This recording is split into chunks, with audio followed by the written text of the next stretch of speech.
Okay, so this whole Ethan Klein, Hassan Piker thing, it's everywhere, right? Mm-hmm. Kind of hard to even know where to start with all the opinions flying around. Especially, with a feud this intense. Yeah, it really is. And it's about way more than just two internet guys having a falling out. We're talking Ethan Klein, the H3H3 podcast guy, and Hasan Piker, the streamer, the political streamer. Remember, they actually had that show together, Leftovers, before everything went... before everything went bad. Yeah, before everything went south. Leftovers. Yo. Kind of a ironic name now, huh? Hear all this drama that's left over. Mm-hmm. But really, though, this isn't just some, typical influencer beef. This is, we're going to look at how this reflects on the bigger issues, right? Yeah. Online platforms, how we talk about politics online, and the responsibility that comes with having a giant audience online. Totally. And believe me, this is going to be a wild ride. We're talking about people being accused of platforming terrorists, controversial Twitch bans, even a little birthday serenade from the Twitch CEO himself, Dan Clancy. Wait, what? The CEO saying happy birthday to Hassan in the middle of all this. Okay, you've got my attention. So, where did this all start? So, believe it or not, the initial spark was a disagreement about the Israel-Palestine conflict, and you probably know that's already super complex and sensitive even. On a good day, you know. For sure. And I'm guessing things escalated pretty quickly from there.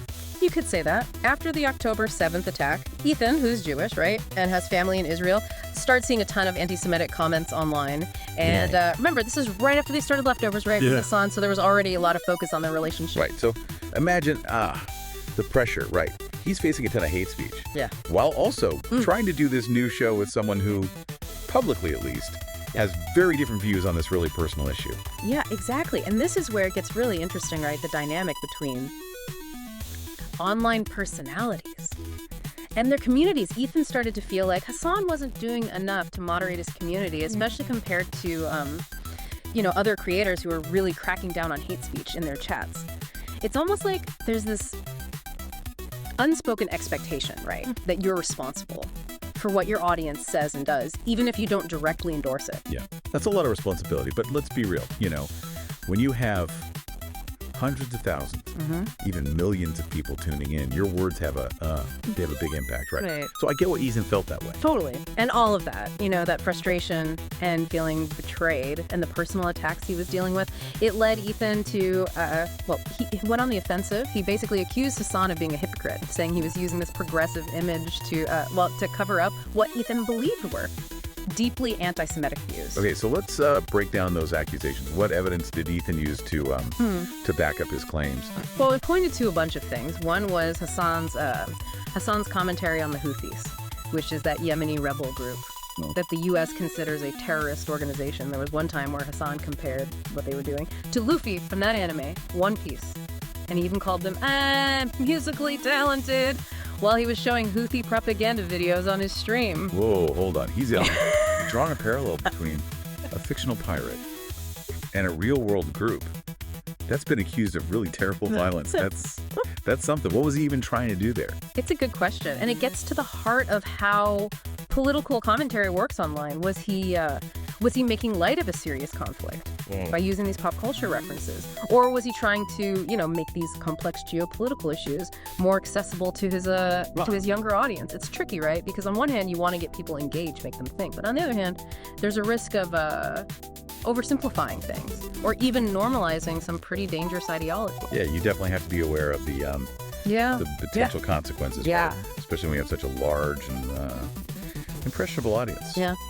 So what else did Ethan, what else did he talk about? Another big thing was Hassan's interview with this Yemeni teenager who he first presented as a Houthi rebel, although he denied it later. And this teenager had posted some pretty disturbing stuff on social media, like calling for violence against Jewish people and Israel. He even compared himself to Anne Frank. Wow, that takes this to a whole other level. Did Hassan know about any of this before the video? That's the million-dollar question, isn't it? And it raises another issue about, checking out your guests beforehand and being responsible for the information that gets shared on your platform, right? Even if Hassan didn't know about the teenager's extremist views beforehand, the fact that he gave him a platform, even unintentionally, it gave those views a wider audience and a certain level of legitimacy. Yeah, it's like giving someone a megaphone.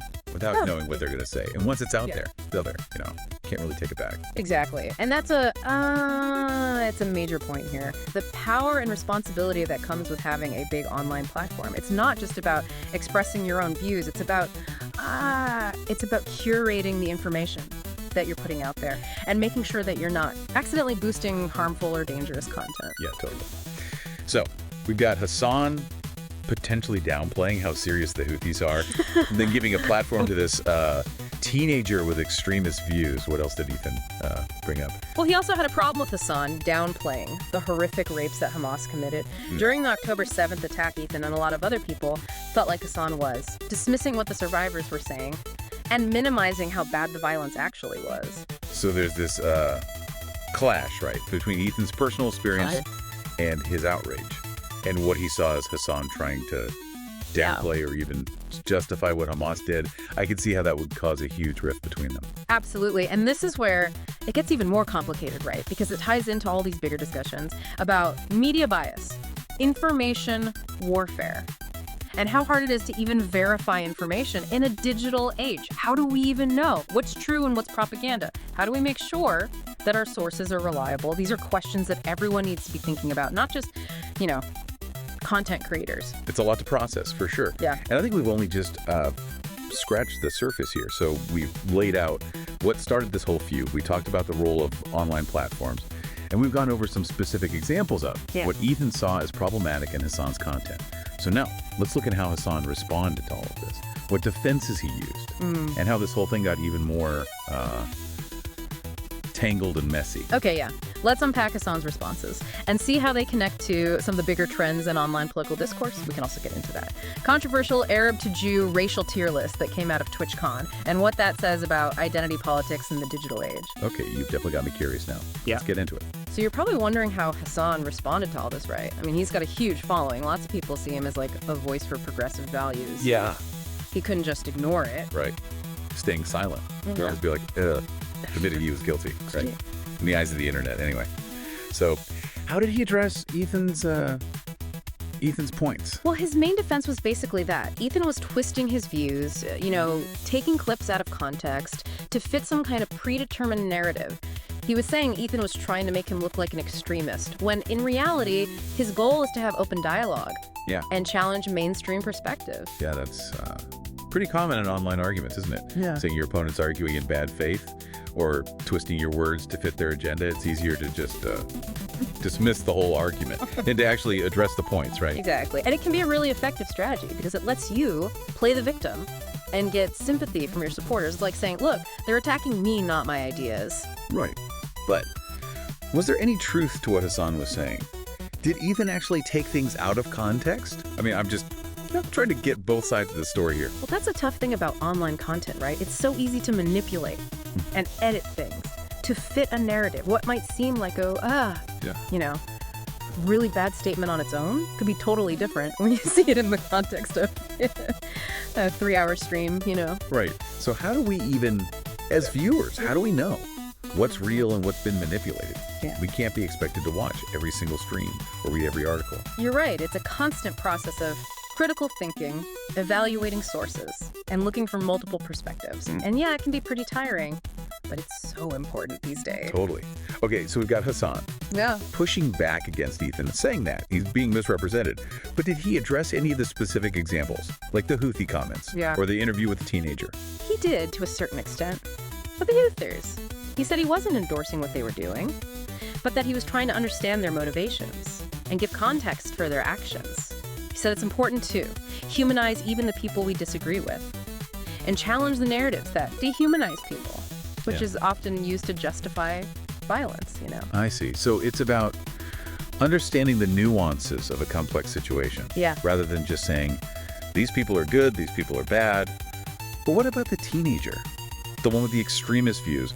How did he address that? That's where his defense gets a little weaker. He said that he didn't know about the teenager's social media posts before the interview, and that he wouldn't have had him on if he had known. But a lot of people had a hard time believing that. I mean, it's pretty easy to find that stuff online. Right. You can't really claim ignorance in the age of Google, can you? Especially when you're a public figure. the whole team of people who are supposed to help you do research and stuff. Seems like there's some responsibility there. Absolutely, and that's another big takeaway here, the importance of accountability. Not just for your own words and actions, but also for the people you give a platform to. Yeah. It's like you said before, it's about curating the information you're showing your audience, being aware of the potential consequences. Right, and this goes for everyone, not just people with huge platforms. We all have a responsibility to think critically about what we're reading and sharing and be mindful of the impact of our words. Okay, so we've talked about how Hassan tried to push back against Ethan, saying he was taken out of context and stuff.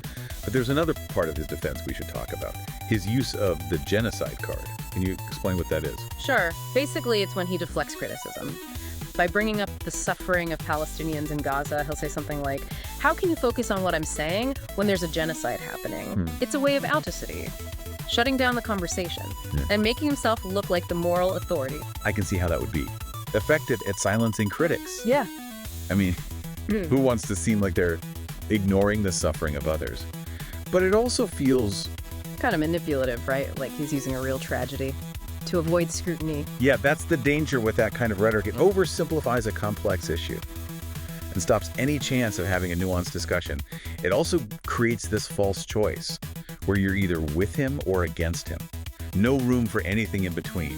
So it's not about denying that Palestinians are suffering. It's about recognizing that you can acknowledge that while also holding people accountable for what they say and do. Exactly. It's not an either-or situation.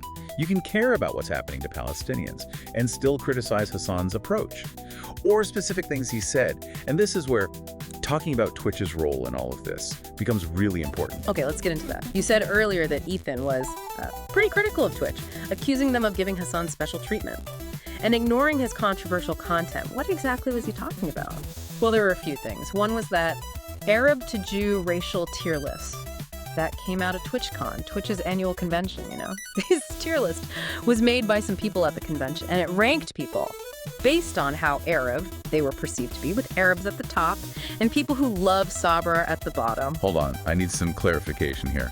What is Sabra, and why is it important here? So Sabra is a brand of hummus, but it also has a deeper meaning in Israeli culture. It refers to Jews born in Israel, often seen as a symbol of being rooted in the land. So putting Love Sabra at the bottom of this list, it had some pretty clear anti-Semitic implications. Wow, that's pretty blatant. It's basically saying that being Jewish makes you less Arab, which is pretty absurd and offensive. How did Twitch respond to this? That's where it gets tricky. Their response was pretty muted, which a lot of people saw as them not taking it seriously enough. Ethan and others felt that Twitch was putting their relationship with Hassan first. You know, he's a big streamer on their platform, over-addressing these concerns about anti-Semitism. So it's a classic case of corporate interests clashing with ethics. They don't want to upset a popular streamer, but they also have to create a safe and inclusive environment for everyone. Exactly. And that tension between giving popular creators a platform and moderating harmful content is at the center of a lot of the controversies around Twitch and other online platforms. It's a constant struggle to find that balance between free speech and protecting vulnerable groups. It seems like an impossible task, honestly. No matter what they do, someone's going to be mad. But they can't just ignore open hate speech, can they? Well, that leads us to another controversial thing that Ethan pointed out, Twitch's year-long ban on Israel creating new accounts. This happened quietly after the October 7th attacks, and most people didn't even know about it until much later. Wait, they banned a whole country. Why? That's the thing. It was never really clear. Dan Clancy, the CEO, gave some vague explanations about technical glitches and security concerns, but a lot of people weren't buying it, especially when you consider Dan Clancy's personal relationship with Hassan. You mentioned earlier that he sang happy birthday to Hassan. That's kind of strange, isn't it? Yeah, a video came out online of him doing that, and it definitely got people talking. It just made people think even more that Twitch was giving Hassan preferential treatment, even when his content was causing problems. So we've got all these personal relationships, accusations of bias, and a platform that's really struggling with this complex issue. So where does that leave us? What are the big takeaways here? That's a great question, and it's one we'll explore more. As we look at the bigger implications of this whole feud, we'll talk about the role of online communities in shaping narratives, the challenges of fighting Islamophobia in the digital age, and the constant struggle to find that balance between free speech and protecting vulnerable groups online. Okay, so we've covered a lot.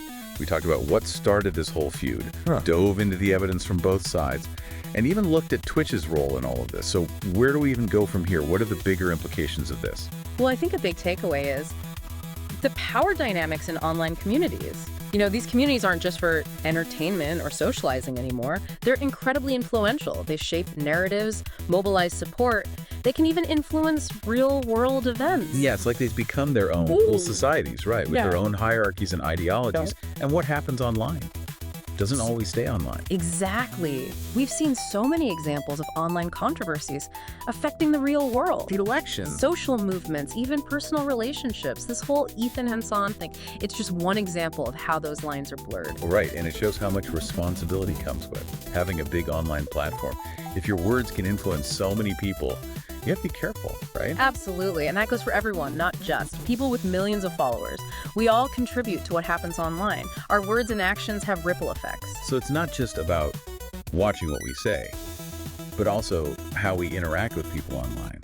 Are we contributing to respectful dialogue? Or are we just adding to the outrage and division? That's a really important point. It's so easy to get caught up in the back and forth, the snarky comments. But we have to remember that there are real people on the other side of those screens. And our words can actually hurt them. Exactly. That's where empathy is so crucial, trying to understand where someone's coming from, even if we don't agree with them. Recognizing that everyone has their own experiences that shape how they see the world. So it's not about saying it's okay to be hateful. It's about making space to have tough conversations without attacking each other, right? Right. But how do we even do that? Yeah. How do we create that kind of space online when it feels so hostile and divided? Well, I think it starts with recognizing our own biases. We all have them, and they affect how we see things and how we treat other people. It's about being willing to challenge our own beliefs. Yeah. And consider other points of view. So being open to learning, even if it's uncomfortable. Yeah, exactly. Recognizing that we don't know everything and being willing to listen to others. It sounds like a lot of work. It is, but it's so important if we want a better online world. And this Ethan and Hassan situation, it really highlights all of this, doesn't it? It makes us think about online discussions, the power of platforms, and our responsibility to use our voices carefully. Totally. And even though this specific feud might fade away eventually, these issues are going to keep coming up as long as we use online spaces to connect and communicate. So where does that leave us? What's the takeaway for you, the listener? I think the most important thing is to remember that you have a choice in how you participate online. You can choose how you engage, what information you consume, and what communities you support. Don't be afraid to ask questions, challenge assumptions, and look for different perspectives. But be an active participant, not just a passive consumer. Use your voice to create a better online world. Exactly. And remember, even though our deep dive is ending, the conversation doesn't have to. Keep thinking critically, keep learning, and keep talking about these important issues. Who knows, maybe someday we'll do a deep dive on how we made the online world a better place. Now, that's a deep dive I'd love to be a part of.